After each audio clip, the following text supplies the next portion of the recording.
வரும்படிக்கு எல்லாரும் தங்கள் தங்கள் ஊர்களுக்கு போனார்கள்.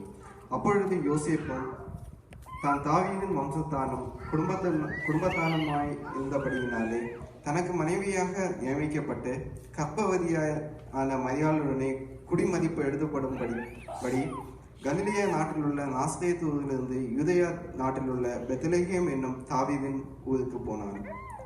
அவ்விடத்திலே அவர்கள் இருக்கையில் அவளுக்கு பிரசவ காலம் நேரிட்டது. அவள் தன் முதற்பேரான குமாரனை பெற்று சத்திரத்திலே அவர்களுக்கு இடமில்லாத இருந்தபடியினால் பிள்ளையை துணிகளில் சுற்றி முன்னணியிலே கிடத்தினாள். அப்பொழுது அந்த நாட்டிலே மேய்ப்பர்கள் வயல்வெளிகள் தங்கி ராத்திரியிலே தங்கள் மந்தையை காத்து கொண்டிருந்தார்கள். அவ்வேளையில் கர்த்தருடைய தூதன் அவர்களிடத்தில் வந்து நின்றான். கர்த்தருடைய மகிமை அவர்களை சுற்றிலும் பிரகாசித்தது. அவர்கள் மிகவும் பயந்தார்கள். தேவதூதன் அவர்களை நோக்கி, பயப்படாதிருங்கள், இதோ எல்லா ஜனத்துக்கும் மிகுந்த சந்தோஷத்தை உண்டாக்கும் நற்செய்தியை உங்களுக்கு அறிவிக்கிறேன். இன்று கர்த்தராகிய கிறிஸ்து என்னும் இரட்சகர் உங்களுக்கு தாவீதின் ஊரிலே பிறந்திருக்கிறார்.